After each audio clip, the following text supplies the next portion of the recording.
Entrevistas, iniciativa debate.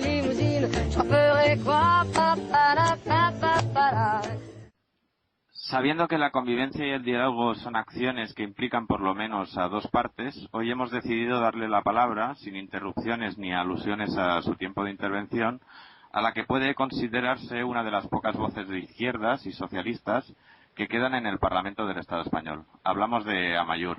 Arratsaldeon, Sabino Cada, Ongi Etorri, Iniciativa de Debate Público, eta eskerrik asko elkarrizketa onasea. Bienvenido y gracias por aceptar esta entrevista.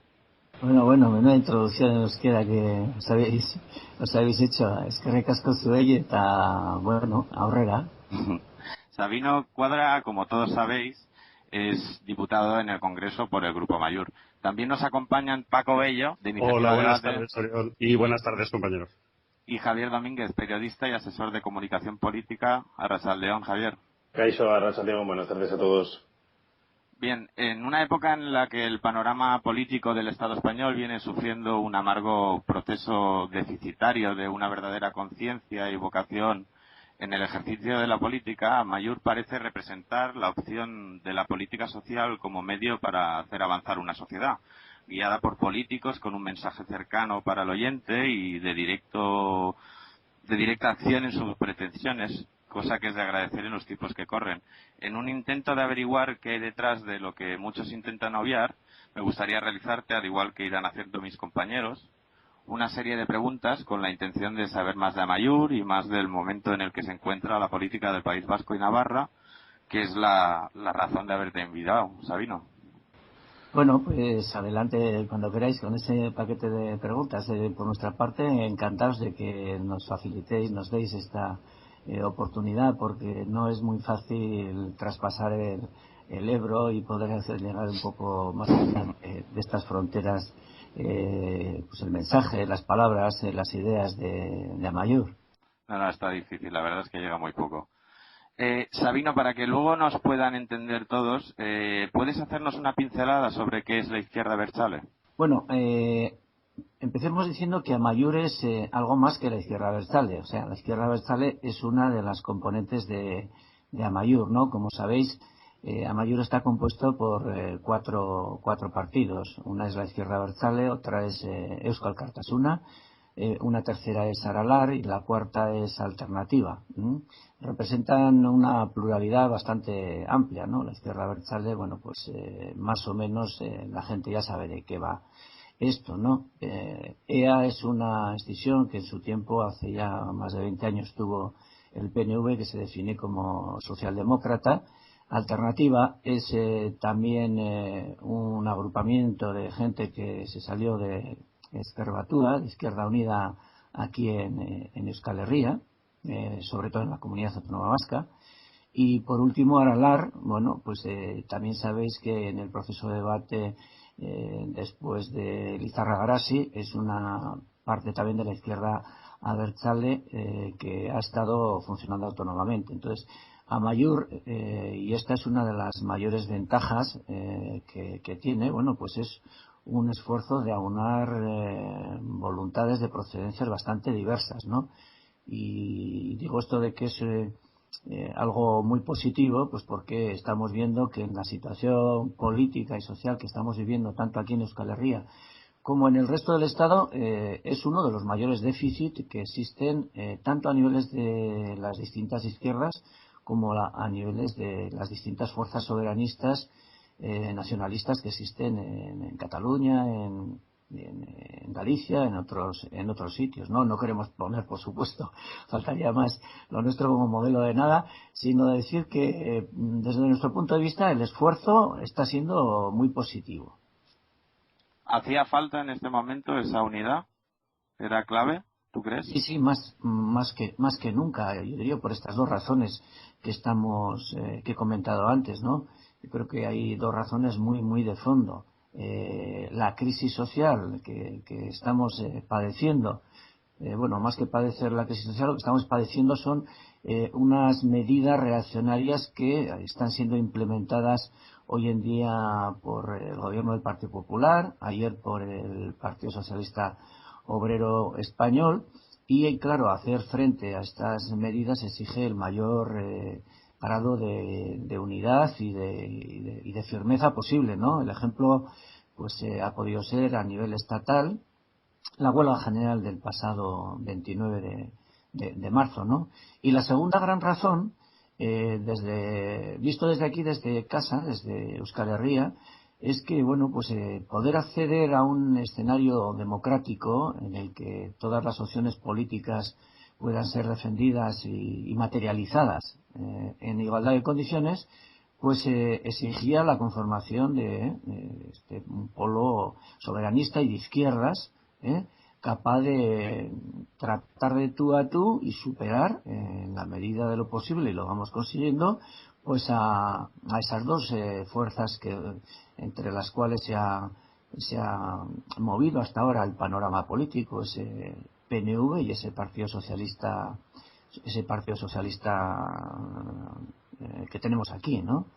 En relación a esto segundo, yo añadiría otra cosa, que es que a nivel estatal también este reto que tenemos de unidad, bueno, pues viene motivado porque las últimas medidas, sobre todo del Partido Popular, están suponiendo un fuerte recorte competencial en todas las autonomías, en todas las nacionalidades, que junto a cada medida económica va detrás un esfuerzo fuerte por parte del gobierno de cara a centralizar en su mano todas y cada una de las competencias, de cara a imponer topes cada vez más estrictos a la libertad de movimientos de las distintas autonomías. Viene por delante, o vamos a tener dentro de poco, el anuncio de una reforma reaccionaria muy fuerte del Código Penal, que va a suponer un retroceso en libertades, y entonces esta unidad de fuerzas de izquierda soberanistas, bueno, pues es completamente necesaria para hacer frente a estas agresiones socioeconómicas y a estas agresiones en el terreno más político, en el terreno de las libertades democráticas. Sabino Cuadra, por lo que dice, entiendo que esa decisión de confluir todas esas fuerzas que nos ha marcado en una coalición es algo más que una decisión estratégica para evitar una posible ilegalización de la izquierda abertzale en las elecciones al Congreso y al Senado. Entiendo, por lo tanto, que se descarta esa idea que algunos tienen de que si la izquierda abertzale fuese por sí misma legalizada, Amaiur o Bildu y estas coaliciones no tendrían futuro. Bueno, en modo alguno. Esto es una apuesta no momentánea, de coyuntura, sino es una apuesta fuerte y como mínimo a medio plazo, un poquito largo, como mínimo, digo. Además es que la experiencia está dando muy buenos resultados, y está suponiendo un cambio real del escenario político que se está dando en Euskal Herria, ¿no? El que en las últimas elecciones Amaiur haya sido en el conjunto, en los 4 realdes de Hego Euskal Herria, del sur de nuestro país, haya sido la primera fuerza en escaños, bueno, pues indica que se va en una dirección muy buena, ¿no?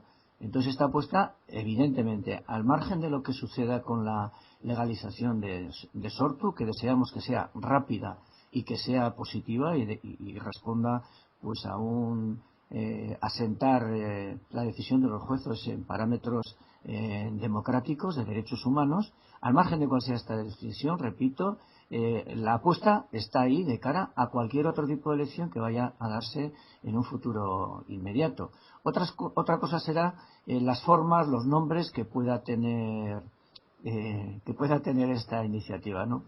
Por desgracia, en los últimos años nombres ha habido muchos y muy diversos, pero al margen de eso se ha demostrado que por debajo de las distintas iniciativas que se han presentado siempre ha habido una gran cantidad de personas, cientos de miles de personas que están por esta apuesta. Y otra pregunta más, si me permites, Oriol, sobre esta cuestión, digamos, estatutaria o de concepto de la izquierda abertzale, que quizá más abajo del Ebro, como decía Sabino, pueda entenderse un poquito peor. ¿Cómo se conjuga esa idea internacionalista que tiene la izquierda abertzale, esa idea de izquierdas y socialista, con el nacionalismo vasco. Habrá quien crea que nacionalismo e internacionalismo pueden ser directamente paradójicos o contradictorios. Bueno, en su conjunto en Amaiur nos defendimos más como soberanistas e independentistas que como nacionalistas. No es solo un juego de palabras, sino que creemos que es poner el acento en lo fundamental de lo que nos une y en lo fundamental de lo que creemos debe impulsarse hoy en día, ¿no? Más que hablar de la nación en abstracto y en función de esto colocarnos una chapela, queremos hablar de una nación en concreto, de una nación en la situación en la que se encuentra Euskal Herria en el Estado español y en esta medida afirmar, reivindicar que lo que exigimos es una soberanía para nuestro pueblo en todos los ámbitos de decisión, económicos, sociales, de negociación colectiva, de protección social, culturales, etcétera, y encarrilado todo esto a una apuesta independentista, que dé a nuestro pueblo, ¿por qué no? Los mismos derechos que tiene cualquier otro que ha accedido a contar con un Estado, ¿no? Entonces, ¿cómo encajar este planteamiento con un planteamiento internacionalista? Bueno, pues yo creo que es muy sencillo de comprender. Si a cualquier persona que hoy pertenece, identifica su nación con el Estado al que pertenece, se le hiciera esta pregunta, bueno, probablemente no se le haría esta pregunta porque carecería de bastante sentido. Cuando se hace esto a una persona o a una formación que pertenece a una nación que todavía no se ha conformado como Estado, parece que aquí tiene que surgir algún tipo de contradicción y, sin embargo, la pregunta es la misma. Es decir, afirmar un marco propio y ser internacionalista, en principio no tiene absolutamente ninguna contradicción.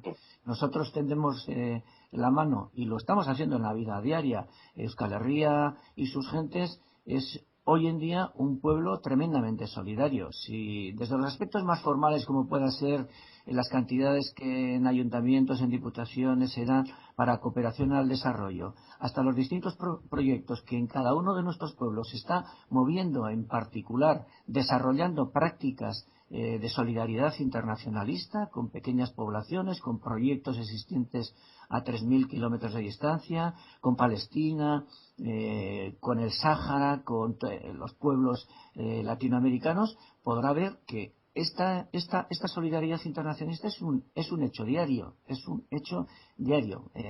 y que, bueno, pues no supone a nadie de nuestro pueblo el afirmar nuestros derechos de independencia con planteamientos de solidaridad. Y termino con una cosa, con otra afirmación. La solidaridad con el resto de pueblos del Estado español, nosotros la articulamos y la estamos articulando en nuestra actuación en el Congreso y luego en la vida diaria de nuestros pueblos sobre la base de dos pilares. El primer pilar sería dar respuestas de izquierda a esta crisis. No me extiendo más, me imagino que hablaremos más a lo largo de la entrevista.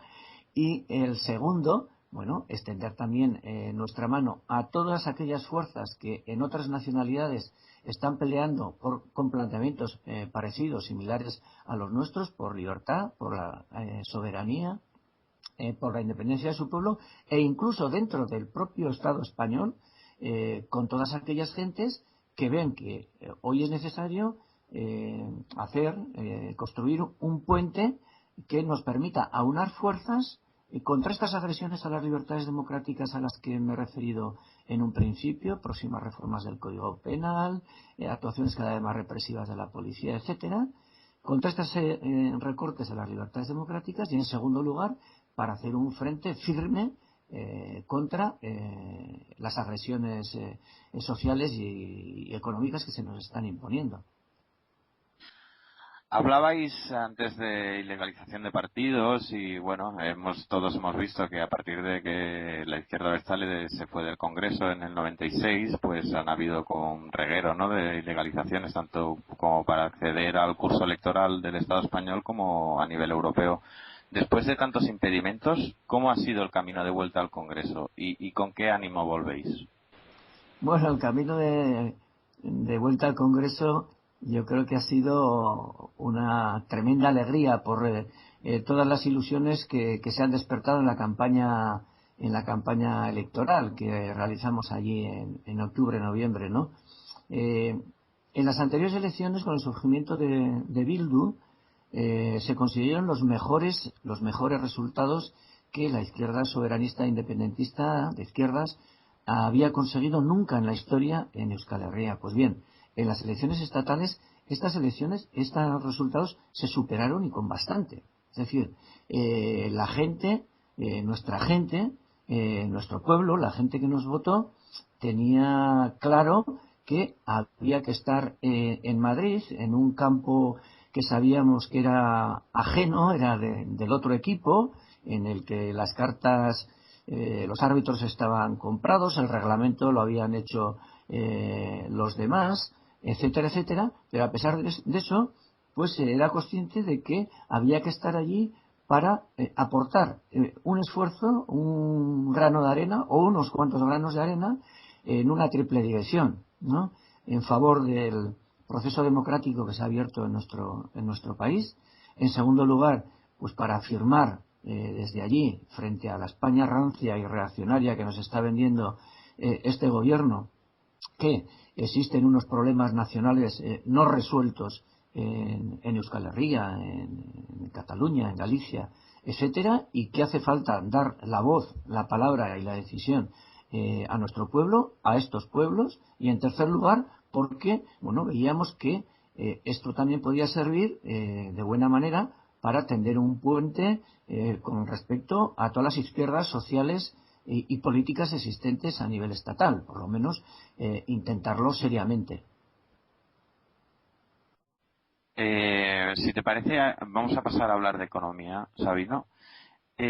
Vosotros habéis abogado por dar un giro en cuanto a políticas económicas, huyendo del pensamiento único, incluso echando, lo hemos visto hace poco en Guipúzcoa, de las competencias de la coalición a los asesores económicos que mueven esas cifras de porcentaje que nos quieren decir cuándo ser felices y cuándo estar asustados.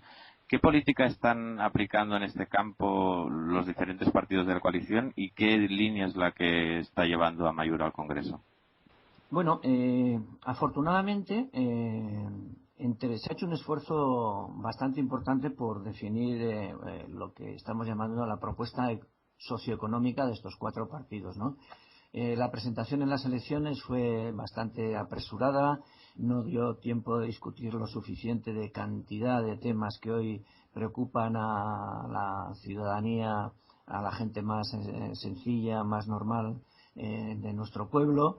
Y a lo largo de todos estos meses, aparte de los esfuerzos organizativos por dar respuestas al día a día, pues se ha hecho también un esfuerzo importante en este terreno que indicabas tú, en el socioeconómico, ¿no? Entonces, recientemente, hace unas semanas, 3 semanas, 4 semanas, se dio a la luz, se hizo público una propuesta socioeconómica por parte de las 4 fuerzas que componen Amaiur, ¿no? Es un documento bastante trabajado que recorre todos los aspectos de la vida socioeconómica, en el que podríamos decir sus pilares fundamentales pueden ser el reparto del trabajo, el reparto de la riqueza, el asentar nuestra economía y nuestro modelo de desarrollo en plena hermandad con la naturaleza, en desmantelar los pilares que hacen que vivamos en una sociedad patriarcal en la que en todos sus distintos aspectos las mujeres aparecen en un segundo lugar, marginadas y discriminadas, cuando no violentadas. Estos serían un poquitín los grandes pilares de esta alternativa, ¿no? Más en concreto, hoy en día lo que se está presentando y trabajando es una propuesta de choque, ¿no? Una propuesta de choque ante esta situación que, a ver si me consigo acordar de los 6 puntos principales, pues tiene 6 grandes apartados y temas que serían bueno, en primer lugar, una reforma fiscal profunda, ¿no?, que meta mano fuertemente en el IRPF y en el impuesto de sociedades, cambiando lo que ha sido la evolución de estos últimos años por parte del gobierno del PSOE y también los anteriores gobiernos del PP, que fueron reformas las que hicieron ellos en un sentido favorables a las rentas altas y a las más altas empresas. Bueno, hace falta un esfuerzo en sentido completamente contrario, que deje las cosas donde estaban y las lleve todavía bastante más allá, ¿no? Se trata de recuperar el impuesto también del patrimonio o de las grandes fortunas, como lo queramos denominar, una regulación diferente del IVA también, que permita que no sé, diferenciar entre los consumos más populares y los consumos más elitistas, ¿no? Y esto sería toda un primer capítulo, ¿no?, de esta reforma fiscal profunda que queremos impulsar, ¿no? En segundo lugar, nos parece muy importante porque tiene que ver con debates muy de fondo que existen hoy en día en nuestra sociedad, de crecimientos, nuevos modelos de desarrollo, una economía bastante más social, etcétera, etcétera. Y creemos que, como mínimo, lo que hace falta hoy en día es defender una moratoria en todo lo que son las grandes infraestructuras, ¿no? Una moratoria de unos años, de unos cuantos años, que permita hacer un debate a fondo en el conjunto de la sociedad, en el conjunto de sus organizaciones sociales, ¿no?, para ver qué es lo que nos ha aportado la política supuestamente modernista y de progreso en la que hemos vivido, que ha sido al final una política sobre todo cementera, que nos ha traído lo que nos ha traído, ¿no?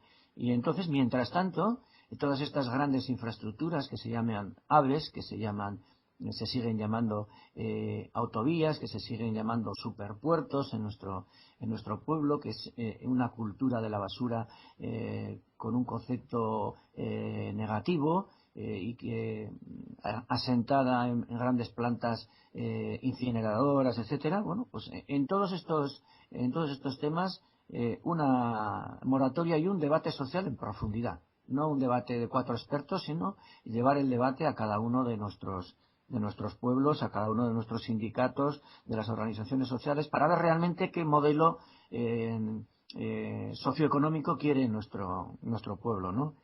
El tercer capítulo sería, bueno, la defensa en definitiva del sector público y de todos los servicios públicos y gastos sociales, ¿no?, que están tremendamente cuarteados y desmantelados por el gobierno del PP, ¿no?, que cada viernes nos da un sobresalto, un susto, anunciándonos nuevas reformas educativas, sanitarias, que están, en definitiva, abriendo brechas en el edificio de lo público para que por ahí se escapen millones de personas que acudan a una medicina y una enseñanza privada convertida en un negocio, en un nuevo negocio de los de siempre, ¿no?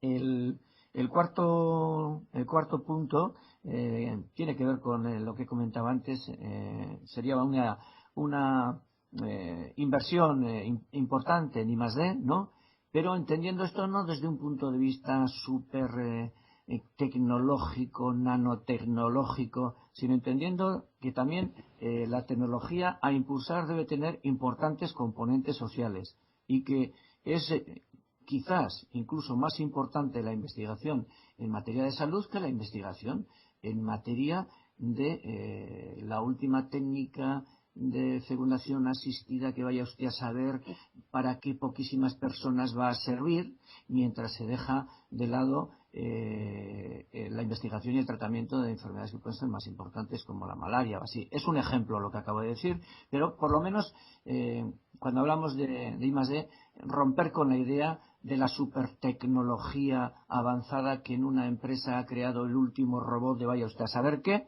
y poner también la investigación en claves sociales, ¿no? Y en esa medida impulsar evidentemente una economía pues que sea bastante más productiva, bastante más diversificada, pero siempre introduciendo en estos adjetivos de productivo pues un fuerte componente social, un fuerte componente democrático que permita a la gente pues discutir y decidir con respecto a su futuro y a la sociedad que quiere construir. Y esto engarza con otro de los puntos importantes, que es nosotros creemos que hay que hacer en relación con todo esto último, eso más que un debate de técnicos, de investigadores, de catedráticos, de expertos, creemos que tiene que hacerse un debate muy a ras de suelo. Es decir, queremos que en cada una de nuestras zonas, de nuestras comarcas, de nuestros escualdes, haya una discusión con respecto al tipo de economía que realmente se quiere allí, que guarde relación con el paisaje, con los montes, con el medio ambiente que allí se tiene, con la historia, que guarde relación con lo que actualmente existe y que guarde relación, por supuesto, con el futuro que en esa zona se quiere construir. Pero creemos que este debate zona a zona sobre el desarrollo económico y social que se precisa y una economía asentada en las necesidades de la gente, pues es algo sobre el cual se tendría que levantar ya posteriormente unas propuestas de planificación económicas y sociales pues más importantes, ¿no? Me parece que, no sé si he dicho las 6 cosas más importantes, creo que me falta alguna. Evidente, dentro de la potenciación del sector público es completamente necesario hablar de una banca pública, ¿no? Queremos una banca pública para nuestro pueblo, para Euskal Herria, y bueno, esto sería algo esencial también. Una de las lacras que estamos viendo últimamente con la crisis, bueno, ya hace rato, es los desahucios, ¿no? Esta triste realidad de familias que se quedan en la calle y encima que arrastran una deuda de por vida que les impide, bueno, restablecerse, ¿no? De alguna manera a todo el sistema este que nos envuelve.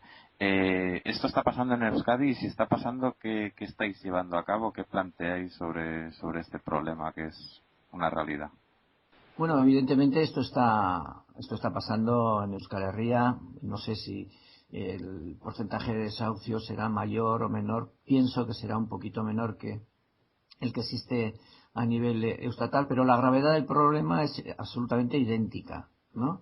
Es decir, el otro día venía a comer a casa un amigo que es pintor de brocha gorda y nos decía que en su portal, tan solo en su portal, había habido ya dos desahucios. Él vivía en un barrio obrero de aquí de Iruña, de Pamplona, ¿no? O sea, esta es la realidad del día a día que se ve en nuestros barrios y que no se conoce mucho porque es lo peor que está consiguiendo además este sistema, ¿no?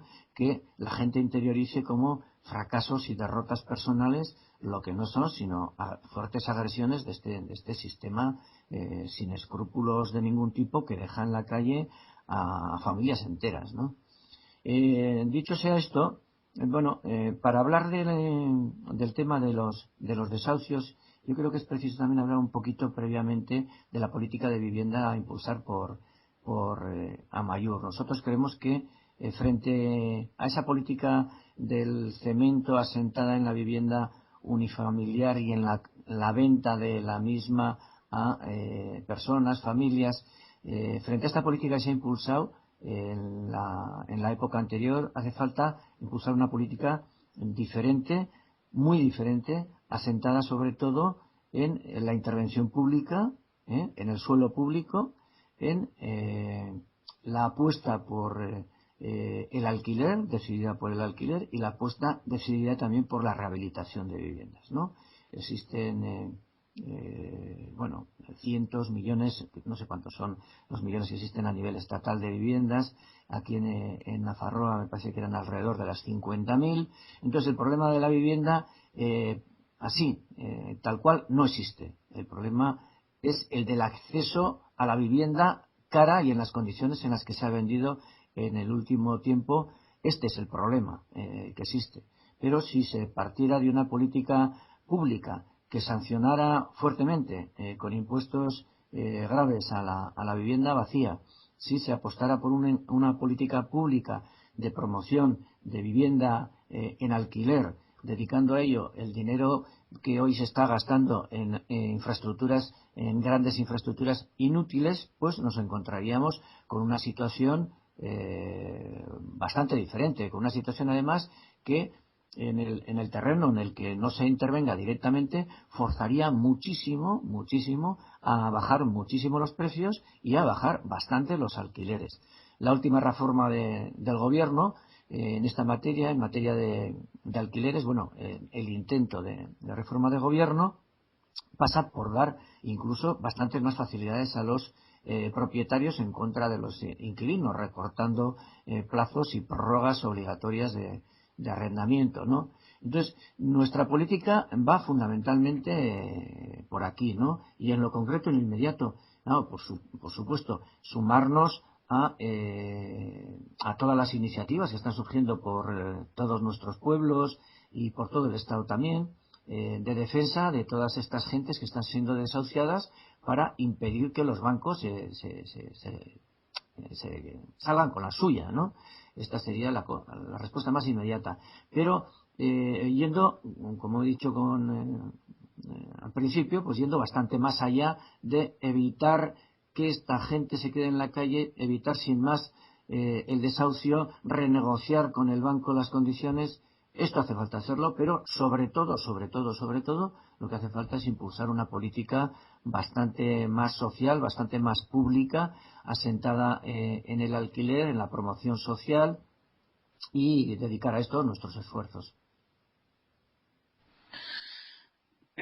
Hombre, está muy bien, la verdad.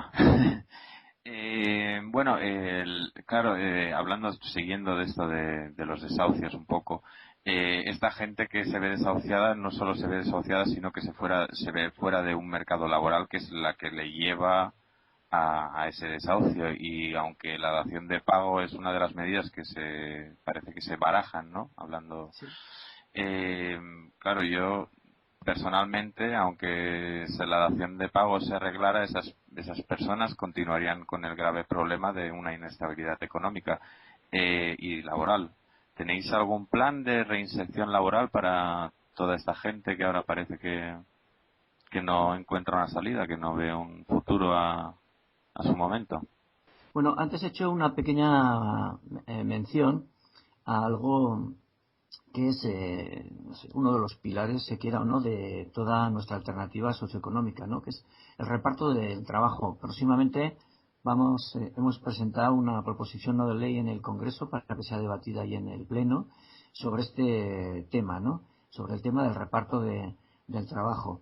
Lo primero, estoy hablando del reparto del trabajo y no del reparto del empleo, porque una cosa es el empleo remunerado existente en fábricas, en talleres, en servicios, y otra cosa es el trabajo no remunerado realizado en su inmensa mayor parte por mujeres, trabajo socialmente tremendamente útil que se realiza en las casas, trabajo doméstico, trabajo de cuidados con niños y niñas, con padres y madres, etcétera, y trabajo no contabilizado en las estadísticas oficiales ni remunerado en modo alguno. Hace falta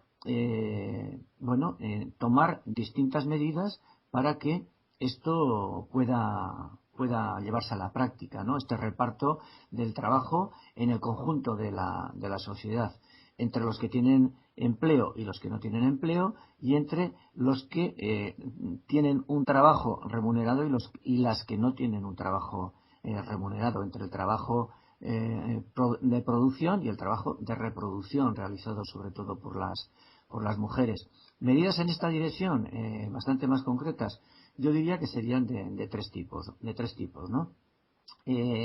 Aquí desde luego entraría lo que tú estabas preguntando, ¿no? Cómo hacer que toda esta gente pueda tener acceso a una vida en condiciones desde un punto de vista del trabajo, ¿no?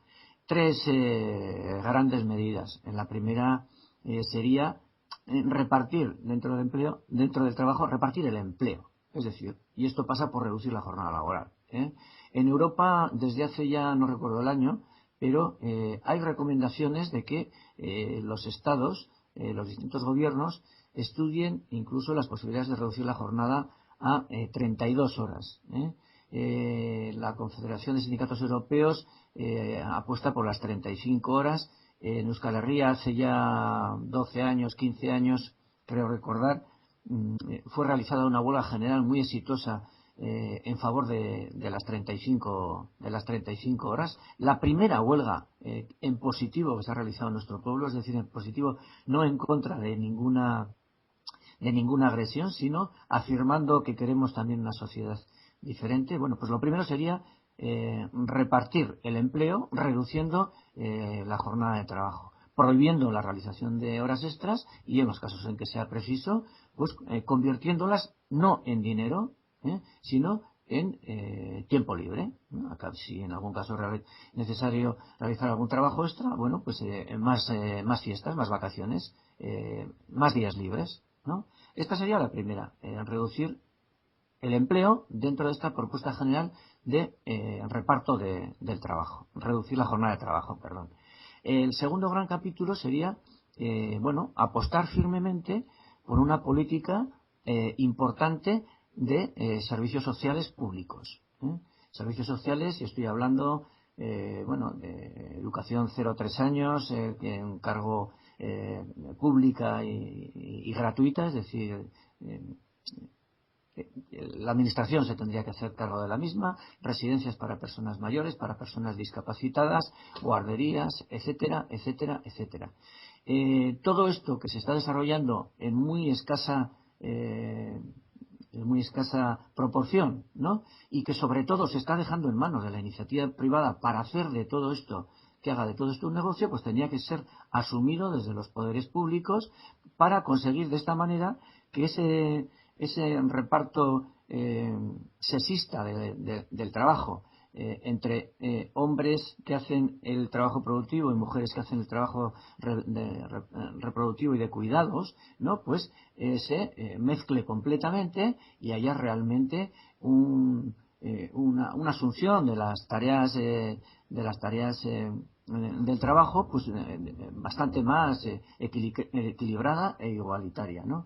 Y el tercer punto sería, junto a ese reparto, a esa reducción de la jornada laboral, junto a esa apuesta firme, muy firme por los servicios sociales de todo tipo, asentar, llamémoslo así, hay bastantes discusiones en torno a eso, una renta básica que en cualquier caso sea digna, sea bastante suficiente para todas aquellas personas que, al margen de lo anterior, y como la solución a todos los problemas no va a ser posible darla de un día para otro, para que todas aquellas personas que sigan en situación de paro, de desempleo, de falta de recursos, pues puedan mantener una vida digna económica, social, culturalmente, con cargo a los presupuestos públicos. ¿Por qué no? Porque si esta sociedad no es capaz de solucionar sus problemas humanos, elementales, más primarios, más básicos, bueno, pues es la sociedad que no da solución a estos problemas quien tiene que hacerse cargo de las soluciones a los mismos.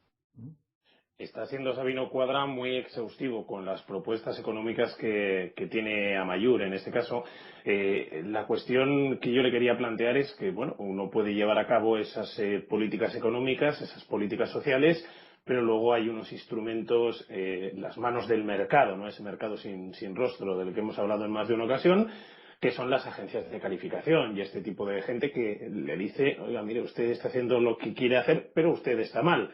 Le voy a espantar a los inversores con no sé qué porcentajes de riesgo, con no sé qué primas de riesgo. Si usted sale a por deuda pública va a tener que pagarle a unos intereses muy elevados. ¿Qué propone Amaiur? Lo primero, ¿qué opina de las agencias de calificación Sabino Cuadra? ¿Son el timo del tocomocho actual? ¿Son manos interesadas? Y en segundo lugar, claro, si existen estas agencias de calificación, ¿qué hacemos? No se recurre a deuda pública porque no se va a poder pagar los intereses para llevar a cabo todas estas políticas que nos comenta. Tenemos que intentar una especie de autarquía porque los inversores exteriores se van a asustar si en un momento dado esas agencias de calificación dicen no, por mucho que ustedes digan que están bien, ustedes están mal y punto, y no hay nada más que hacer. ¿Cómo tenemos que solucionar ese tema? Bueno, empezando por lo de las agencias de calificación estas internacionales, ¿no? Que acaban de dar la calificación de bono basura a Bankia, también al proyecto en el cual estaba metida la Caja de Ahorros de Navarra, que es donde vengo yo, ¿no? La banca cívica que se había unido a CaixaBank y tal, ¿no? Bueno, primero, estas agencias de calificación son agencias privadas, ¿eh? Y como cualquier agencia privada responde a intereses privados, ¿no? Son quienes tienen participaciones en las mismas con unos intereses muy concretos, quienes opinan sobre la salud económica y financiera de estados, gobiernos, sectores productivos, empresas en concreto y tal. En esta medida, lo primero que hay que decir es que sus calificaciones son muy interesadas. Y hasta la fecha, además, se han demostrado que en muchos y muy importantes casos son muy erróneas, ¿no? Hasta el día de la quiebra de Lehman Brothers, ¿no? La que en principio desató toda la crisis última a nivel internacional y demostró que estábamos viviendo en una economía bastante y en unas finanzas bastante huecas. Bueno, pues la víspera misma las agencias de calificación estaban dando a esta empresa sus máximas notas, ¿no? Entonces, primero, yo creo que habría que hacer un grandísimo esfuerzo desde los poderes públicos por contar con unas agencias propias independientes que sean capaces de detectar la salud de cualquier empresa y de cualquier banco en cualquier momento. No es admisible, y aprovecho ya para decirlo, que hace 3 años y medio, cuando empezó la crisis, se dijera unánimemente en el Estado español, y esto era dicho también por estas agencias internacionales, que una de las ventajas comparativas de la economía española en relación con otras europeas e incluso de Estados Unidos es que teníamos una banca muy fuerte, que contaba con unas reservas bastante importantes, y que todo eso se debía al control que se venía realizando el Banco de España sobre las mismas. Esto se decía hace 3 años y pico con la mayor desfachatez. ¿Y qué se ha demostrado? Pues que la banca tiene unos agujeros terribles, tremendos, que Bankia cada semana que pasa aumenta su agujero, su riqueza basura en miles y miles de millones, etcétera, etcétera, ¿no? Entonces, yo creo que lo primero, como en casi todos los terrenos, haría falta reforzar instrumentos públicos, no interesados particularmente, que permitieran efectivamente decir cuáles son los sectores sanos de nuestra economía, en cuáles la economía se está quedando atrasada, cuáles están destinados a perecer, cuáles son los sectores más interesantes, y esto no solo desde un punto de vista, entre comillas, económico, sino desde un punto de vista social, ¿no? Esto en cuanto a las agencias de calificación. Los mercados, otra palabra tabú. Los mercados, han dicho, los mercados se han opuesto a la medida de no sé quién, los mercados han valorado negativamente. Estos son los titulares de todos los días. Los mercados no existen. Existen los mercaderes, que son los que mueven los mercados, ¿no? Son personas que responden a empresas concretas, que responden a intereses concretos. Nosotros en el Congreso, Amaiur, hemos pedido al Gobierno que nos diera la relación de las 50 mayores empresas, bancos, instituciones, fondos que tienen la deuda pública, que tienen deuda pública española, ¿no? Porque pensábamos que, claro, si toda la política del Gobierno se está asentando en cubrir el déficit y el cubrir esta deuda, bueno, pues sería interesante saber de quiénes son las personas que están apretando el cuello del Gobierno y de la economía española. La respuesta ha sido pues que vaya usted a saber por no sé cuántas leyes nos han comentado que esa información es imposible darla y que no se puede dar, ¿no? El ocultismo que ha funcionado en Bankia hasta la fecha, diciendo que era un negocio súper rentable hasta hace un año cuando salía a la bolsa, en que todo eran alabanzas, y que hoy se demuestra que es una entidad basura, de arriba abajo, y que se pretende que la paguemos toda la gente. La situación que se puede crear, en cualquier caso, tomando medidas de izquierda, es evidentemente que no va a ser una solución fácil, porque el capital y la derecha pues va a trabajar en contra de estas propuestas. Pero junto a esto hay que decir otra cosa, que si estas medidas de izquierda no se toman, lo que se está tomando hoy en día es lo que estamos viendo. Es decir, inmensos recortes sociales, inmensos recortes en sanidad, en educación, en prestaciones sociales. Cada españolito, españolita, entre comillas, de este Estado, van a tener que poner de su bolsillo 500, creo que son 495 euros para tapar el agujero de Bankia. Y el agujero de Bankia es tan solo uno de los agujeros existentes hoy en día. Entonces, implementar estas medidas, difícil, por supuestísimo. Complicado, mucho.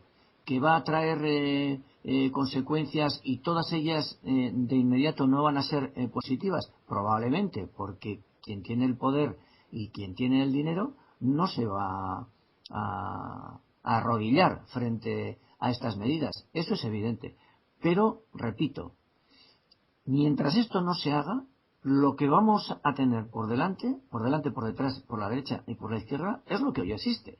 O sea, la desvergüenza total, el desmantelamiento de servicios esenciales. Y esto es lo que hay. Hablamos de Bankia y desde luego es un claro ejemplo de lo mal que lo está haciendo este gobierno, ¿no? Porque nos recorta en sanidad, como muy bien estabas diciendo, y en educación lo estamos viendo en Cataluña. A mí personalmente me toca muy de cerca. ¿Cómo está la sanidad y la educación pública en el País Vasco ahora mismo?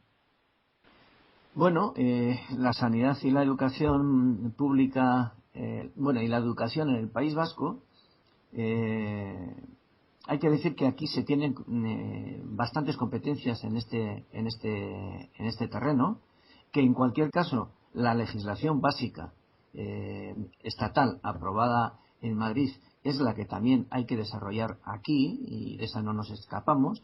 En esa medida, tanto en este terreno como en todos los demás que antes hemos comentado, económicos, sociales, reivindicamos una soberanía plena para diseñar, elaborar, aprobar y gestionar una educación y una sanidad que responda a nuestros problemas, a nuestras realidades sociales, a nuestras realidades como pueblo, soberanía plena en esas materias que no tenemos, ¿no? A pesar de tener competencias importantes en este terreno. Lo primero a decir, yo más te voy a hablar de Nafarroa, que es lo que más conozco, soy de aquí. La situación de Mascongadas es parecida pero no exacta. Es que al hablar de educación y de sanidad, lo primero que hay que hablar es de la importante parte de la sanidad que hoy en día está en manos privadas, y aquí en Navarra en concreto en manos de una organización, de una secta que se llama el Opus Dei, ¿no? El Opus Dei controla importantes centros hospitalarios, importantes centros de investigación médica que es dejada en manos de las empresas privadas para que sean llevadas adelante, una importante universidad, colegios, etcétera, etcétera. Es decir, al hablar de educación, lo primero que tenemos que decir es que existen dos educaciones en nuestro país, la pública y la privada.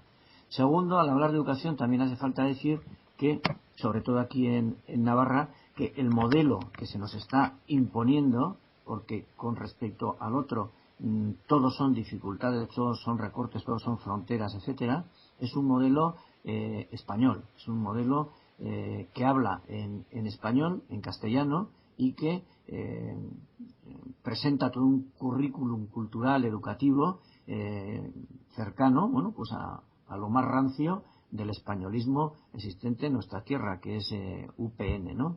Entonces, lo primero, igual, al hablar de educación y sanidad, haría falta decir esto. Y junto a esto, haría falta decir que la política a desarrollar tiene que ser impulsar cada vez más lo público e ir pegando bocaos cada vez más a lo privado, cortando con ese regalo sin freno de conciertos y convenios económicos con la enseñanza privada, con la enseñanza religiosa, con la sanidad privada también, y reforzar en esa medida todo lo público, ¿no? La investigación médica, la investigación farmacéutica, elaborar líneas propias en materias educativas y sanitarias por todos los subsectores de estos temas, etcétera, etcétera, ¿no? En la práctica, hoy en concreto, aquí en Navarra, estos días, ayer fue el segundo día de huelga, el día 23 o 24 fue el primero y mañana será el tercero. Se está desarrollando, por ejemplo, una política fortísima, una de respuesta frente a los recortes educativos que está impulsando el gobierno conjunto que aquí tenemos de UPN y PSN. La participación de toda la comunidad educativa ha sido altísima, y digo de la comunidad educativa porque si bien las tasas de paro han sido ya de por sí las más altas que hemos conocido en toda la historia de Navarra, de un 70%, un 50% incluso tuvo que reconocer la administración, la participación estudiantil a través de sus organizaciones, del impulso de sus organizaciones y de las APIMAS y de Sorchen, que son las asociaciones de padres y madres que funcionan en los ámbitos de la enseñanza y en los ámbitos de la enseñanza en euskera. Bueno, pues todas estas movilizaciones han sido tremendas, están siendo tremendas y van a tener un final mañana en una huelga que se va a desarrollar en toda la administración pública, ya tanto en enseñanza como en sanidad como en la administración. Entonces, lo que estamos viviendo aquí también es más de lo mismo, o sea, recortes. La vergüenza del gobierno UPN, PSN que tenemos aquí en Navarra, que es un gobierno antinatura, claramente, que no se corresponde para nada, en principio, con nada de lo que está diciendo el Partido Socialista Obrero Español en el Congreso y en el resto del Estado. Bueno, pues ese gobierno antinatura está metiendo aquí en Navarra unos recortes educativos y sociales y sanitarios pues muy altos, contra los cuales se está levantando afortunadamente, y es algo que aplaudimos, pero a rabiar, toda la sociedad navarra.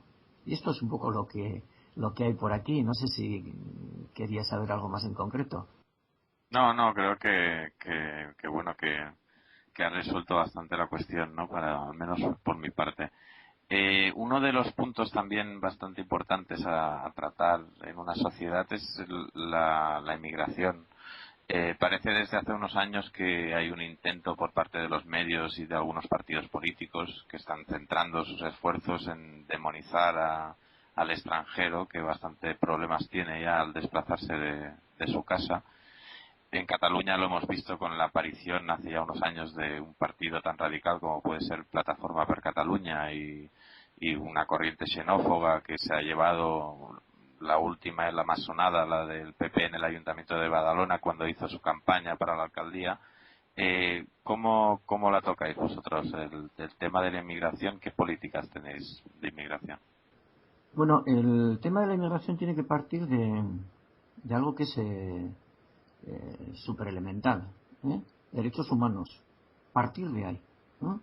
Cualquier persona que esté aquí debe tener al 100%, deben ser respetados todos sus derechos humanos. Y cuando hablamos de derechos humanos no estamos hablando únicamente de algunos derechos ciudadanos, sino de todos los derechos políticos, sociales e individuales que debe tener esa persona. De aquí, este debe ser el punto de partida, el reconocimiento de todo ello, ¿no? El reconocimiento y la apuesta en esa medida por una Euskal Herria también que, asentada sobre, bueno, pues queremos que nuestra Euskal Herria sea euskaldun, pero a continuación queremos decir que nuestra gente queremos que sea plurilingüe, ¿no? Y en esa medida el dominio de distintas lenguas, e introducimos ahí también las de todas aquellas personas que están viniendo a nuestro país, pues sea reconocido eso como no un añadido a lo nuestro, sino como parte de lo nuestro, ¿no? Queremos que construir esa Euskal Herria asentada en nuestras propias señas de identidad, pero una de esas señas de identidad muy importantes tiene que ser, a su vez, la pluralidad, ¿no? Es decir, ser todos y todas las personas que vivan en nuestro pueblo medidas con los mismos raseros y con los mismos derechos económicos, sociales y políticos. Ese es, en principio, nuestro planteamiento. Sabemos que en la práctica pues se dan bastantes problemas generados por, en buena medida, por ejemplo, por esta crisis social tan fuerte que se está dando. Las personas que están siendo más golpeadas por esta crisis, uno de los sectores sociales más importantes es la población inmigrante, sin duda, y contra ella se descarga no solo los golpes sociales, los golpes económicos, los golpes laborales, sino también con la reforma del Código Penal del PP se quieren descargar con golpes represivos, ¿no? Y de expulsiones, etcétera, etcétera.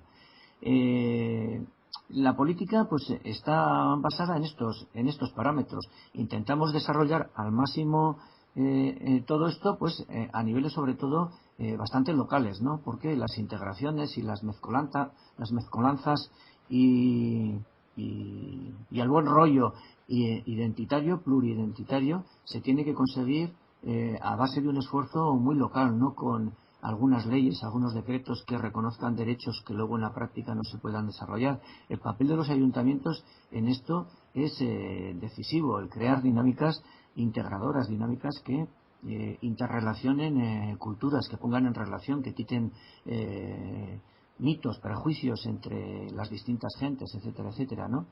Esta sería un poquitín la vía por la cual intentamos encauzar todos estos, entre comillas, problemas.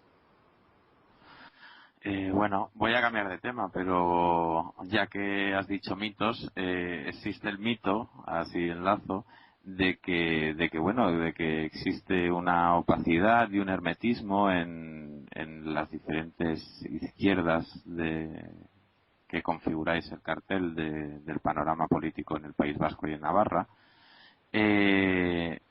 ¿Crees que algún día la sociedad española estará preparada para no tener prejuicios hacia el sentimiento de autodeterminación de algunos pueblos que hoy conforman el Estado español?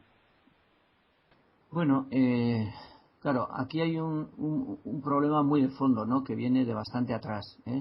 La gente en el Estado español, los prejuicios que pueda tener, como los prejuicios raciales que podemos seguir teniendo aquí en Euskal Herria, pues en buena medida vienen derivados de décadas y de siglos de culturalización en un determinado sentido, ¿no?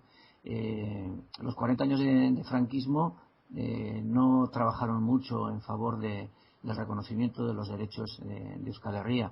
En las últimas décadas es evidente que el conflicto, tal como se ha desarrollado en Euskal Herria y fuera de Euskal Herria, el papel que ha tenido la actividad armada y sus más crudas expresiones, coches bombas, etcétera, etcétera, en todo ello, pues es evidente que no ha favorecido tampoco mucho el que en determinados sectores pues pueda haber y pueda existir pues una concepción negativa en relación con nuestro pueblo, con sus aspiraciones de libertad, de soberanía, de independencia.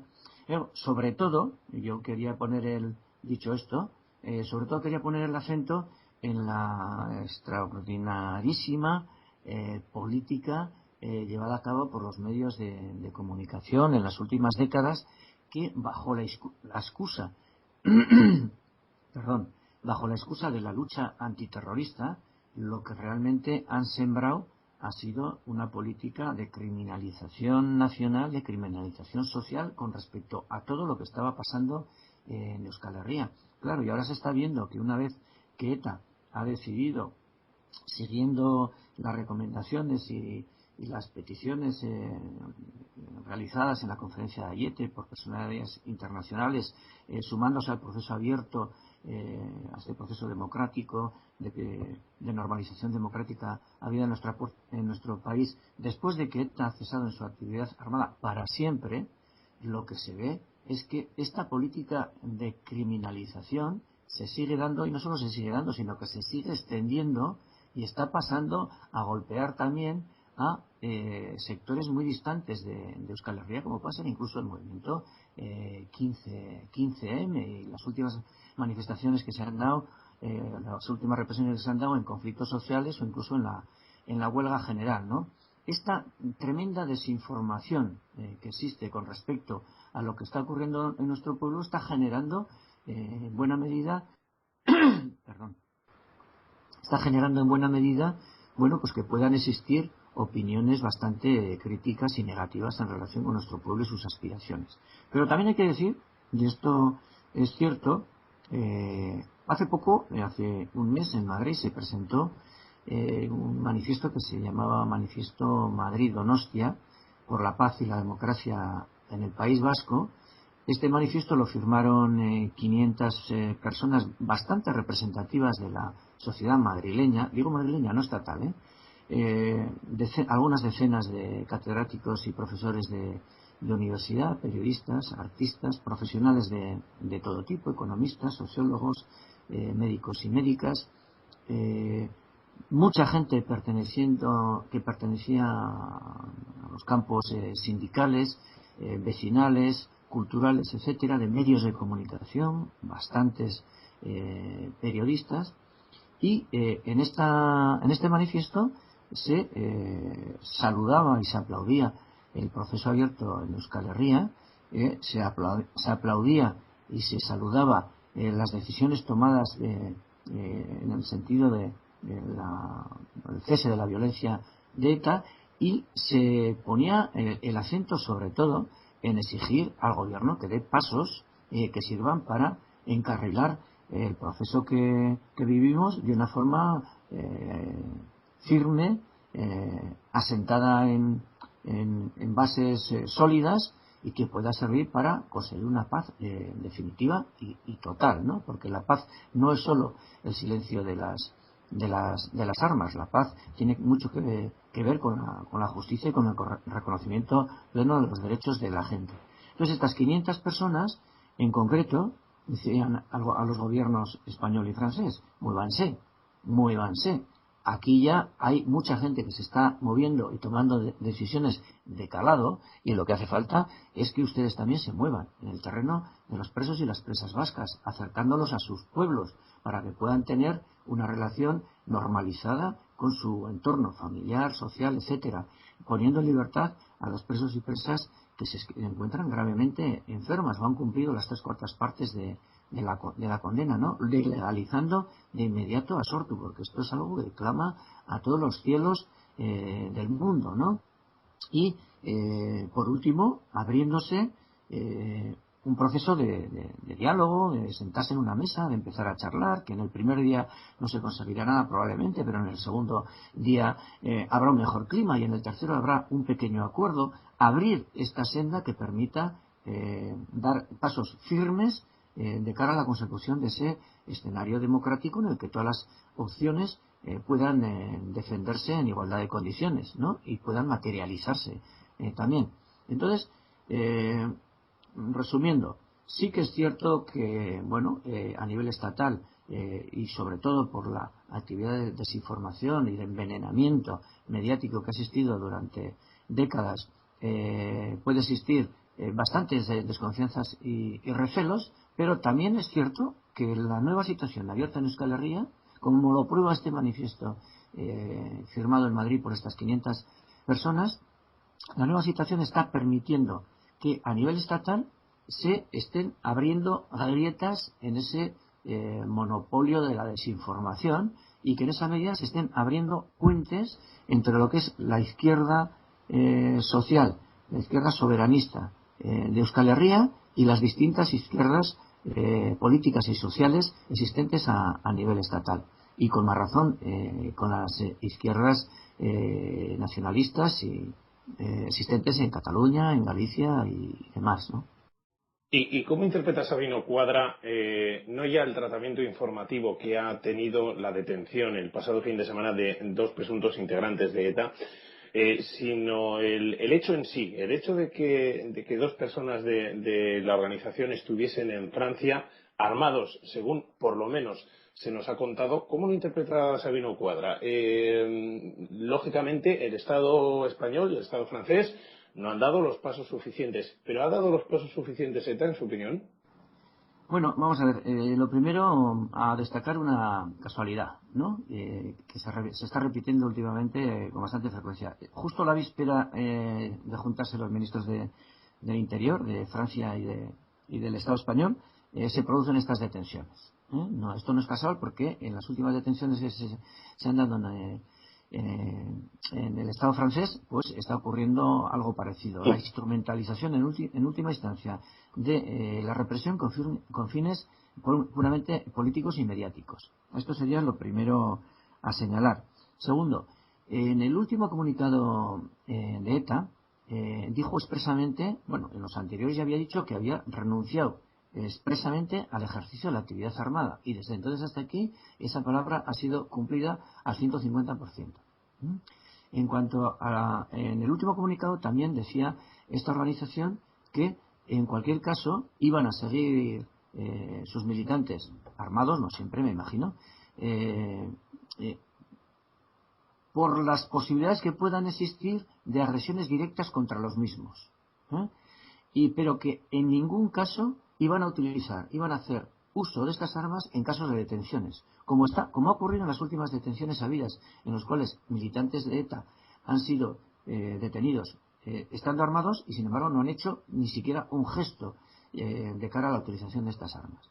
Entonces, es evidente que puede haber opiniones y personas completamente sensatas también, ¿por qué no?, que piensen que el portar armas ya implica un riesgo alto y que debería esto no ser llevado a cabo.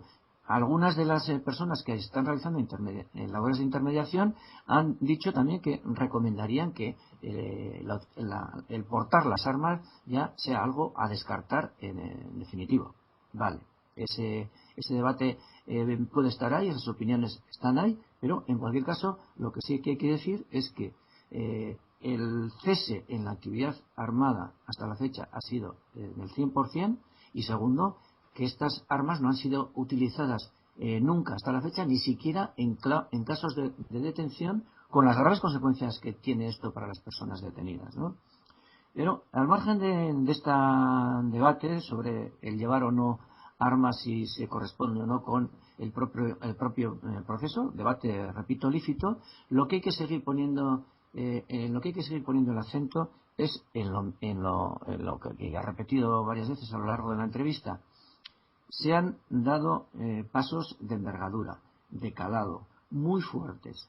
Una organización armada ha dicho que ya no va a utilizar la actividad armada nunca, y verificadores internacionales han dado credibilidad a todo lo anterior y al cese en la actividad armada de ETA, ¿no?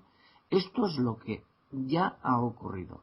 Y lo que no ha ocurrido es que por parte de los gobiernos francés y español se dé ni siquiera el más mínimo paso en una dirección tendente a decir, bueno, pues vamos a hacer, como ha dicho ETA en su último comunicado, vamos a sentarnos a charlar y a abrir un proceso dialogado y ordenado que pueda conducir al desarme, que pueda conducir al desmantelamiento de los arsenales represivos, cosas que ETA ha dicho que está dispuesta a llevar a cabo. Pero, repetimos, frente a todos los importantísimos y profundos casos y verificados procesos que se están dando en una dirección, el inmovilismo es la práctica del gobierno del PP y del gobierno francés hasta la fecha, ¿no?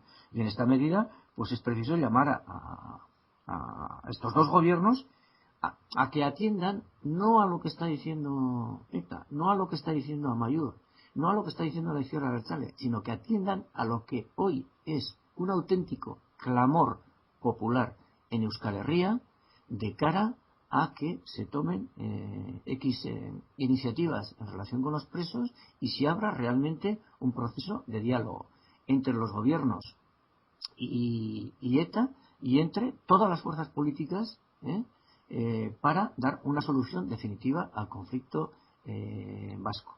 Repito, no es algo que hoy en día pida ETA, ni Amaiur, ni la izquierda abertzale, que también lo pide, sino que todas y cada una de las encuestas que se realizan en nuestro pueblo afirman que existe un auténtico clamor popular en favor de estas demandas. Esto es lo que hoy en día debe ser puesto sobre todo encima de la mesa. Dejando un poco de lado la acción de ETA, ¿no? Pero sin dejar de hablar de violencia. Hace poco hemos sido testigos mudos de la triste muerte de Íñigo Cabacas a consecuencia del impacto de una pelota de goma y del seguido de desagradables aportaciones que han sido lamentables del consejero de Interior del País Vasco. ¿Crees que está cerca la normalización de convivencia entre leyes y cuerpos de seguridad del Estado y la totalidad de la sociedad vasca?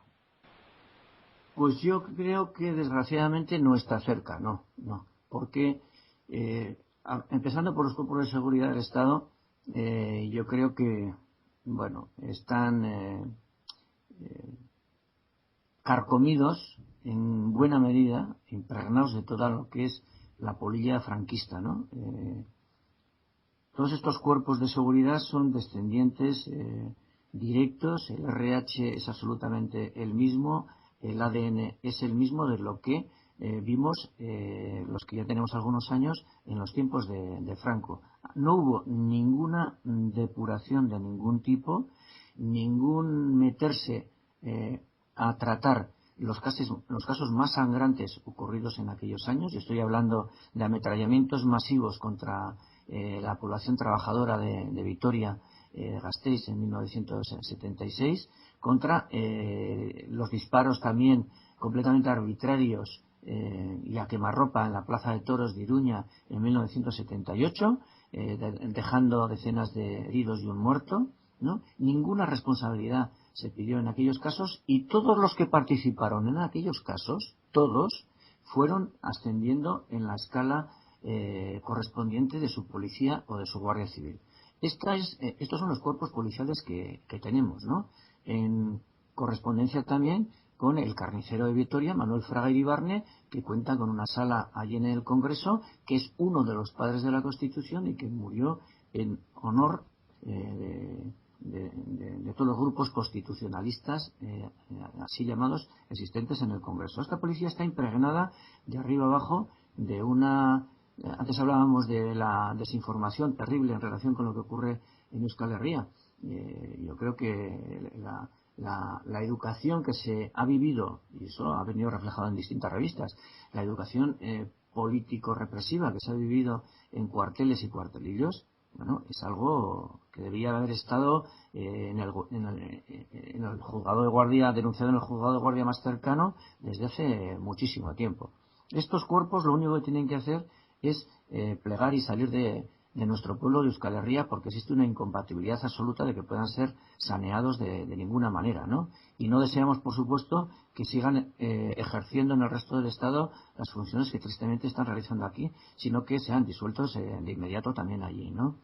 Recientemente, la semana pasada tan solo, una asociación, no recuerdo el nombre, de guardias civiles, ha denunciado cómo se están realizando, y ponía los dos casos concretos, aquí en Iruña, en Pamplona, y en Beriain, en una localidad cercana, cómo se están realizando, obligados por sus superiores, controles completamente arbitrarios con la única finalidad de llenar, de cumplimentar los cupos asignados a sus jefes de cara a rellenar archivos en los que constaban nombres, apellidos, teléfonos, viajes, circunstancias del mismo, etcétera, etcétera, etcétera, etcétera, y en los controles que tenían una supuesta finalidad antiterrorista o de lucha contra la droga, todos estos datos iban a parar a los ficheros antidroga y antiterroristas. Esto no lo dice Amaiur, esto lo ha dicho una asociación de la Guardia Civil.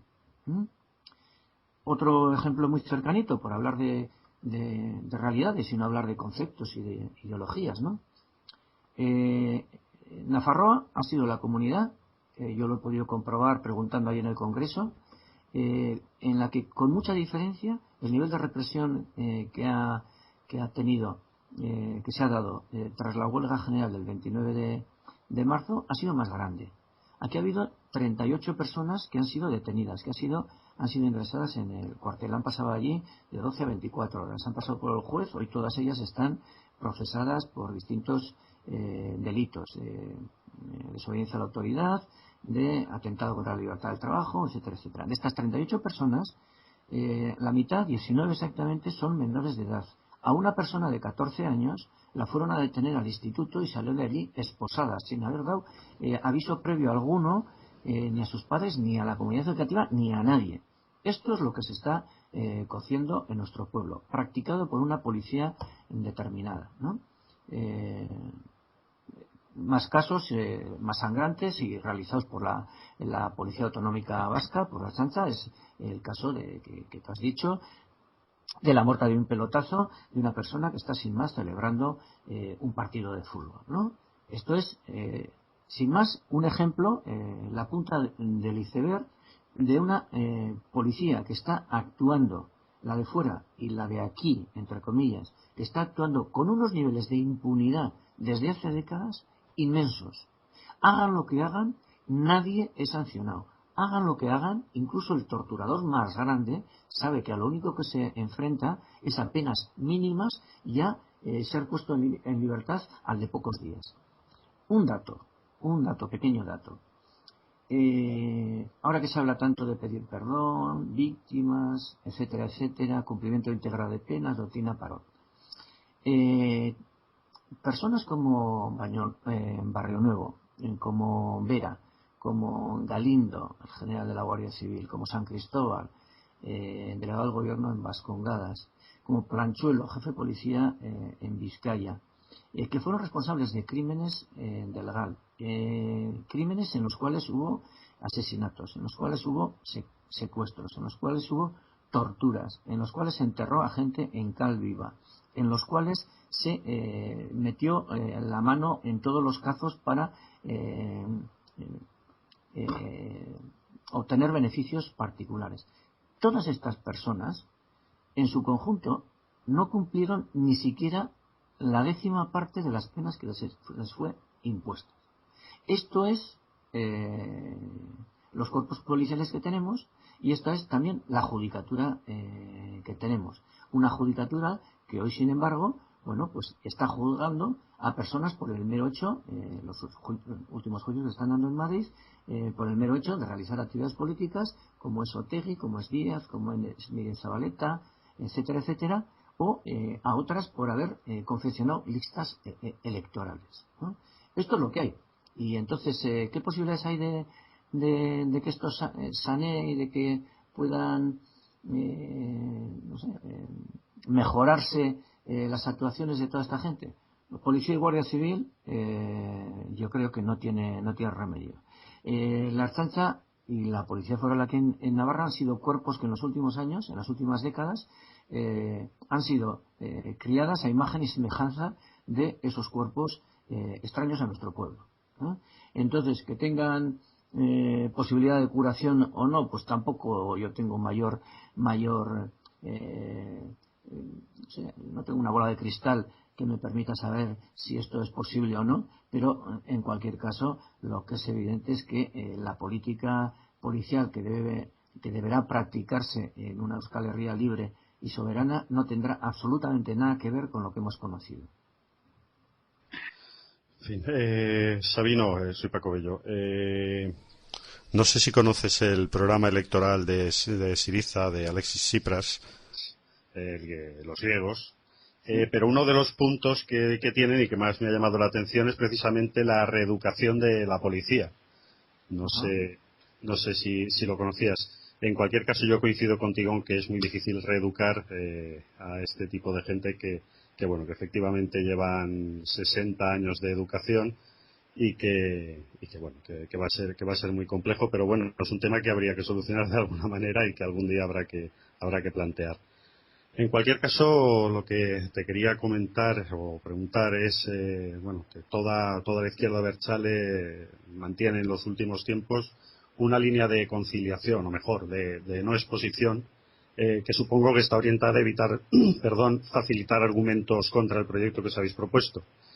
Bien, esta es una pregunta que además a colación también me hago con el caso de Syriza en Grecia. Si, como todo parece indicar, se refuerza la posibilidad de gobernar en Euskadi, o eso parece, ¿con qué crees que jugarán para intentar evitar algo que seguro consideran inasumible, inaceptable? Bueno, pues no sé, es una pregunta de futuro un poco complicada. Lo primero, posibilidades de gobernar. La apuesta de las fuerzas que componen a Mayur es, en primer lugar, seguir dando cuerpo a esto que ha surgido en Euskal Herria, ¿no? Bildu lo compusieron inicialmente tres fuerzas, Amaiur la componen cuatro. Últimamente se ha llegado a un acuerdo estratégico con Abertzale Batasuna, que es otra fuerza soberanista y de izquierdas existente en Iparralde, en el país vasco bajo dominio francés. Y la primera preocupación de Euskal Herria es fortalecer este polo político, ¿no? Este polo político, y que también esto sea un polo electoral. Fortalecer también todo lo que es la unidad de todo lo que pueda ser las fuerzas sociales en una apuesta soberanista y de izquierdas, ¿no? A partir de ahí, bueno, esto evidentemente tiene que tener unos resultados, tendrá que tener unos resultados electorales. Queremos ser la primera fuerza en Euskal Herria, no por ascender un escalón en un ranking ni ganar, vaya usted a saber qué premio Guinness, sino queremos ser la primera fuerza en Euskal Herria porque queremos, sobre todo, que las exigencias de soberanía, de independentismo y de izquierda en nuestro pueblo vayan ganando cada vez más terreno. Esta es nuestra apuesta fundamental. Queremos que nuestro pueblo avance por esa senda, ¿no? Y todo lo que sea electoral deberá ser un reflejo de esto, porque si electoralmente se sube, pero desde un punto de vista soberanista, de izquierdas y de movilización retrocedemos, algo estaremos haciendo muy mal. Entonces, nuestra primera apuesta es esa. De ahí, ¿qué es lo que puede ocurrir? Bueno, pues vaya usted a saber. Si se consigue ser la primera fuerza electoral, bueno, pues habrá que ver si eso se trasluce en ser también la fuerza que esté en el gobierno, en la comunidad autónoma vasca, ¿no? Porque en las anteriores elecciones también hubo la fuerza mayoritaria fue el PNV, pero sin embargo el gobierno que se ha tenido es un gobierno del PSOE apoyado desde fuera por la derecha. Entonces, ¿qué es lo que puede pasar a partir de esa hipotética posibilidad de que la izquierda abertzale sea también la primera fuerza electoral? Bueno, pues yo pienso que de momento lo que hace falta hacer es poner todas las posibles soluciones encima de la mesa y empezar a diseñar políticas no electorales, sino políticas en relación con cada una de ellas, ¿no? Tratando de desmantelar en buena medida lo que puedan ser los terrenos más fáciles de acuerdo de las fuerzas que se vayan a oponer a este avance de las fuerzas soberanistas e independentistas y de reforzar las propias. Poco más te puedo decir, porque hablar en este país y en la situación de crisis política y social en la que vivimos, de escenarios a 6 meses, pues es como bastante complicado y de ciencia ficción, ¿no? Ya lo siento, pero... No, es que tendrías que tirar de bola de cristal y no... Sí. Fíjate tú lo que está pasando a nivel social, ¿no? Sí. O sea, hace 6 meses, o sea, en diciembre, que es cuando entró el gobierno del PP, bueno, incluso en su discurso de investidura anunció cosas gordas. Pero bueno, lo que hemos visto en estos 6 meses, eso no había adivino que hubiera acertado la mitad de la quiniela, ¿no? Que sí, que tenemos nuevas fiestas los viernes de Dolores. Sí, exactamente, sí. Así es. Sí que ha tirado de bola de cristal en una cosa Sabino, y yo le quiero preguntar, ha dicho 6 meses vista, ¿elecciones en otoño en la Comunidad Autónoma Vasca? Bueno, la situación, vamos a empezar por el principio. El gobierno que ha existido ha sido un gobierno farsa. Esto sí que ha sido un gobierno farsa, ¿no? Porque es un gobierno nacido del pelotazo electoral, de un pelotazo que dejó fuera de las elecciones a una parte muy importante de nuestro pueblo, ¿no? Es un gobierno que también dejó fuera a la fuerza política, entonces que en esas elecciones fue mayoritaria, ¿no? Entonces, ese es el gobierno que hemos tenido, un gobierno de pelotazo, un gobierno fraude, que no respondía en modo alguno, ni electoralmente, ni políticamente, ni socialmente, a lo que son las mayorías sociales de nuestro pueblo, ¿no? Un gobierno sometido a la derecha más rancia, al PP, ¿no? Digamos que en las últimas elecciones estatales, Nafarroa, por ejemplo, fue la única comunidad de todo el Estado, en la que el voto del PP descendió de la marinera, ¿no? Y en la comunidad autónoma vasca creo recordar que solo subió un poquitín, ¿eh?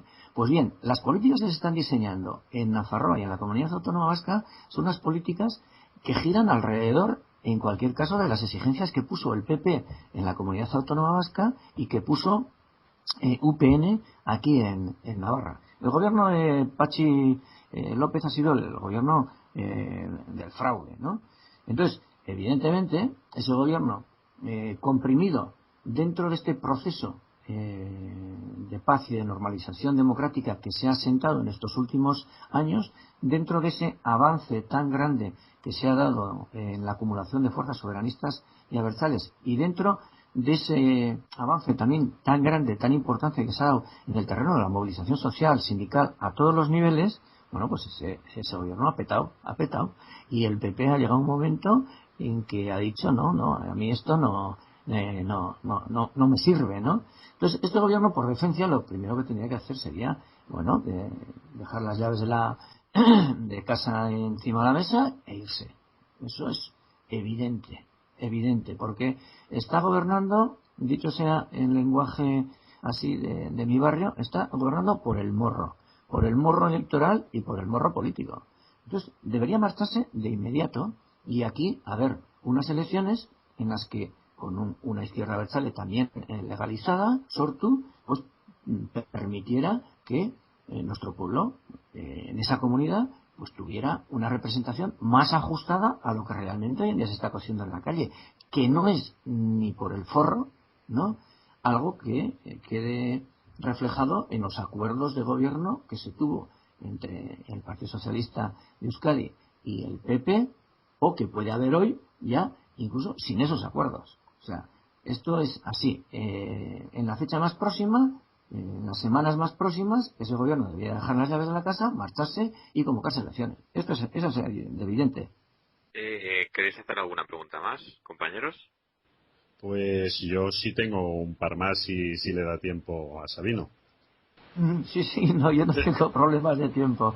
Bueno, tengo alguno, pero da para sí. Vale, perfecto.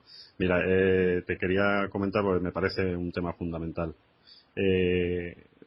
Para que una democracia pueda ser así calificada de democracia, el que los ciudadanos dispongan de cauce de participación en los asuntos de Estado me parece algo fundamental. A nivel de Estado español lo que existe es una broma. Está todo el tema de las ILCs y demás, pero bueno, es absolutamente ridículo. Y quisiera saber si habéis propuesto o tenéis pensado proponer algo al respecto en Euskal Herria y que estudie subsanar estas deficiencias que hay en lo que es todos estos cauces de participación ciudadana y demás. Bueno, algo que proponer y algo que se está realizando también, porque yo primero no circunscribiría el tema de la democracia al tema de la participación, porque yo pienso que la democracia debería estar concebida de una forma más integral y más profunda, ¿no?, que el mero hecho de decir la democracia son elecciones más participación, ¿no? Creo que Claro. la democracia me parece que era Tocqueville o no sé, alguno de estos decía que la democracia es el gobierno del pueblo, por el pueblo y para el pueblo, ¿no? Entonces, yo creo que en estos parámetros debe asentarse el tema de la participación y de la democracia. ¿no? Una democracia que llegue a todos los niveles de la vida, al social, al económico, al cultural, al barrial, ¿no? Que la democracia esté presente en todo eso. Ya sabemos que hay dificultades para que todo esto pueda materializarse al 100%, pero bueno, vamos a empezar de ahí, vamos a ver dónde están las dificultades y vamos a ir viendo qué es lo que dejamos asentado y cómo pasamos al siguiente escaño democrático. Pero no empezar por la democracia electoral por arriba y después permitir pequeñas participaciones o medianas participaciones de la gente, ¿no? Bien, esto a nivel de filosofía, pero yo creo que es importante. Segundo, evidentemente, el sistema, hablando de elecciones, el sistema electoral es un sistema bastante fraudulento, ¿no? Es un sistema partitocrático total. La democracia está depositada en los partidos, no en la gente.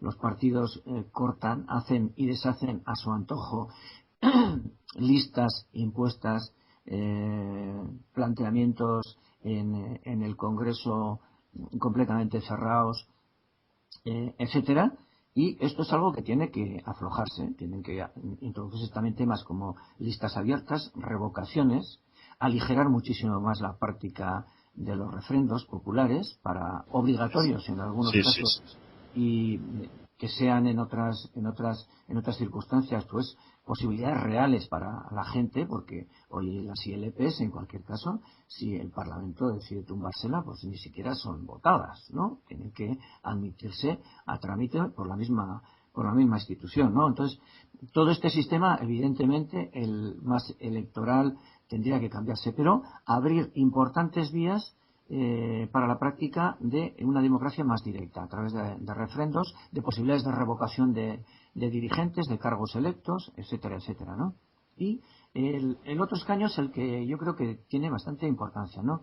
Que la democracia sea realmente algo que podamos vivir en el día a día, en nuestras ciudades, en pueblos incluso grandes, porque en vez de avanzar en un sentido único, que es el que se está avanzando, de concentrar cada vez más los poderes, grandes mancomunidades, absorciones de pueblos por las metrópolis, etcétera, etcétera, podemos hacer lo contrario. Porque ciudades como Iruña, que incluso tiene 200.000 habitantes, no llega, ¿no? Pero que tiene una vida en los barrios importantísimos, porque esos barrios no tienen que tener una entidad también político-administrativa, ¿no?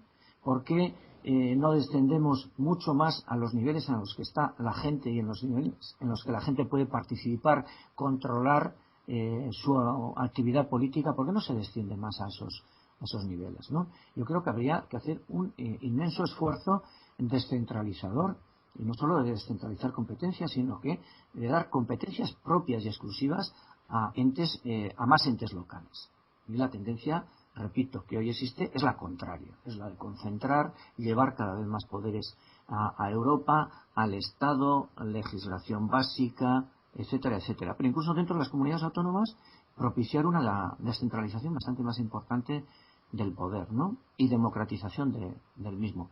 Y luego comentar una cosa que ya yo creo que hoy en día se está practicando, probablemente no con toda la intensidad que se requiera, pero en bastantes de los ayuntamientos en los que está gobernando Bildu, en mayoría o en minoría, se está realizando un serio trabajo de propiciar algo de lo que estoy comentando, bastante de lo que estoy comentando, sabiendo que tienes una legislatura que no es favorable a ello, pero en cualquier caso, bueno, pues creo que el otro día venía una noticia de que en Donostia, o era a nivel de Guipúzcoa, se había tenido una asamblea en la que habían participado, creo que 200 organizaciones de todo tipo, pues para exponer los nuevos planes de la Diputación de Guipúzcoa en el terreno de las finanzas, en el terreno de las inversiones, etcétera, etcétera.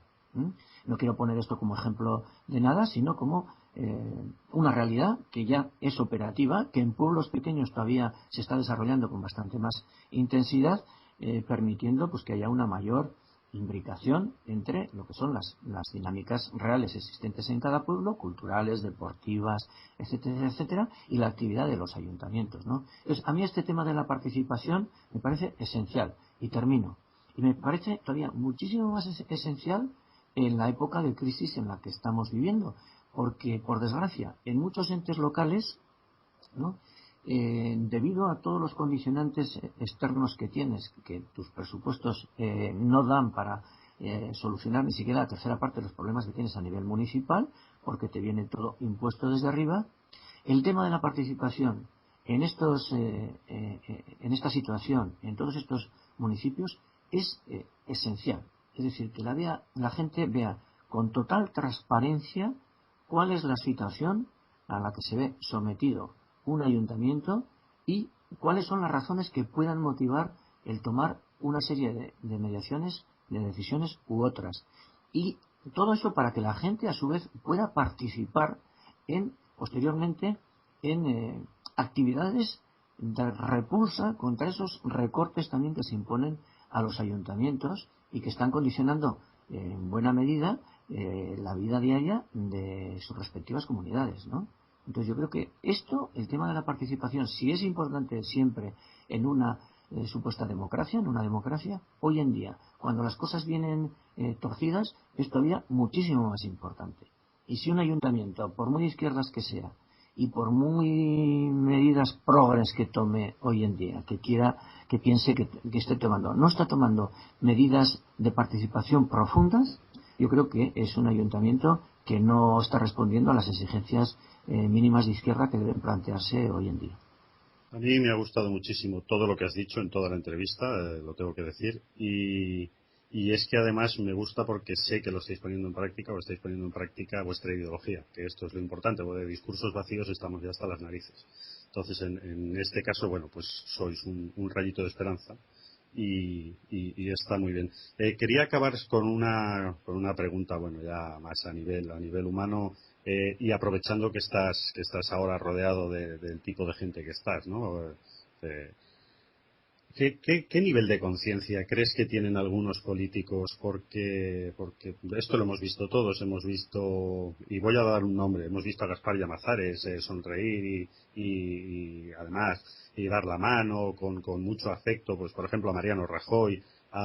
Es una especie de, y que se me perdone la expresión, pero es un compadreo que es muy habitual, que se ve, y parece mentira que ciertas personas, pues aparte de la cortesía y de todo esto que está muy bien, que hay que mantenerlo, que ciertas personas que se comporten de esta manera, sabiendo que aquellos a los que están saludando con tanto afecto son personas que están causando, incluso, y esto no es demagogia, están causando suicidios. O sea, por sus políticas económicas, por la forma de tratar lo que está ocurriendo en la sociedad. De verdad, ¿qué nivel de conciencia? ¿Qué es lo que ves tú ahí en el Congreso? ¿Cómo ves, y sin que tú me des nombres, por supuesto, pero cómo ves a nivel general ese nivel de conciencia entre los políticos? Bueno, yo, ya que entras en este tema, lo primero, una primera súper autocrítica, ¿no? Porque yo recuerdo ahora en la primera reunión de la Comisión de Empleo y Seguridad Social a la que fui, que venía la ministra a hacer su comparecencia primera para explicar el programa de legislatura. Nada más entrar ahí en la comisión, que estábamos bastante gente, 40, 50, no sé cuánta gente estábamos, entró dando besos a diestro y siniestro, y de repente me tropecé yo con un par de besazos de la señora ministra y pues respondía los mismos. Entonces la foto fue inmediata en bastantes medios, y nada más que ocurrir ese evento, pues me pensé en todo un pilón de cosas, ¿no? He recibido importantes críticas, incluso algún estirón de orejas y un coscozón bueno por hacer el tonto de esa manera, pero bueno, así fue como vino la cosa y así fue como la cuento, ¿no? En cualquier caso, también pienso que si en vez de haber sido una ministra la que viene allí dando besos hubiera sido un ministro dando la mano, los comentarios que hubiera recibido hubieran sido bastante diferentes, ¿eh? Sí. El tema machista, sexista, yo creo que aporta lo suyo y tal. Bueno, pero dicho sea lo anterior, dice un refrán que se comenta por aquí, que hasta a una monja se le escapa un pedo, ¿eh? Sí, sí. Dicho eso por delante, para para aclarar algunas cosas también, y parece que todos podemos patinar. El Parlamento es el templo de la hipocresía, así en general. Total. Es el templo de la hipocresía. Yo recuerdo unos versos de Bertolt Brecht en los que él decía que para los ricos hablar de comida es de mala educación. Y decía a continuación, claro, se entiende, ellos siempre ya han comido, ¿no?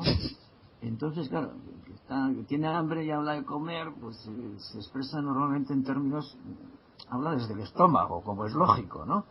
Y entonces, pues igual no se expresa muy correctamente, mientras que el que está con su primer platito, el segundo, el vino elegido al momento, para la ocasión, etcétera, etcétera, pues es igual hablar de distinta manera, ¿no? Ya han comido siempre. Y en el Parlamento pues ocurre lo mismo. Es decir, quienes tienen el poder normalmente son educados. ¿Por qué? Porque para pegarte la puñalada trasera no necesitan hacer uso de la palabra, sino hacen uso de sus bancos, de sus policías, etcétera, y mientras tanto ellos siguen vestidos impecables y hablando en el mismo tono, incluso haciendo un chiste. El Parlamento en gran medida es eso, o sea, es un templo de la hipocresía total, y lo peor que puede ocurrir es confundir esa hipocresía con lo que pueda ser el funcionamiento real de la sociedad, porque en el funcionamiento real de la sociedad lo que hay y lo que está impulsando esa gente son navajazos sociales terribles, son represiones absolutamente injustificadas y arbitrarias, y esa misma gente es la que está haciendo eso segundo. Esos que están comiendo tan bien hablan tan mal luego de la gente cuando protesta y hace sus huelgas generales. Entonces, hombre, nosotros hemos procurado mantener a esos niveles una imagen también bastante diferente, y esa imagen tiene que ver tanto pues con el comportamiento, como con las palabras, como con las expresiones, como con los problemas que intenta reflejar allí, incluso con la misma vestimenta, ¿no? Yo creo que eso es importante, que se vea que realmente no estás haciendo allí hábiles enmiendas de izquierda, sino que estás teniendo un comportamiento integral e íntegro desde un punto de vista de izquierda. Me parece fundamental, y si es cierto, y si te lo he comentado es porque sé que lo estáis haciendo. Si no, por cortesía, pues no te hubiera preguntado nada. Yo bien se hubiese llevado Sabino me da la sensación, con la bordeta en el Congreso. Vamos, me estaba acordando de aquella imagen de ¿qué haces tú con el puño cerrado, gilipollas? Que estás poco acostumbrado a que te hablen desde una tribuna, ¿no? Pues sí, y además si hubiéramos probablemente echado unas jotas juntos, porque a mí también la jota me vuelve.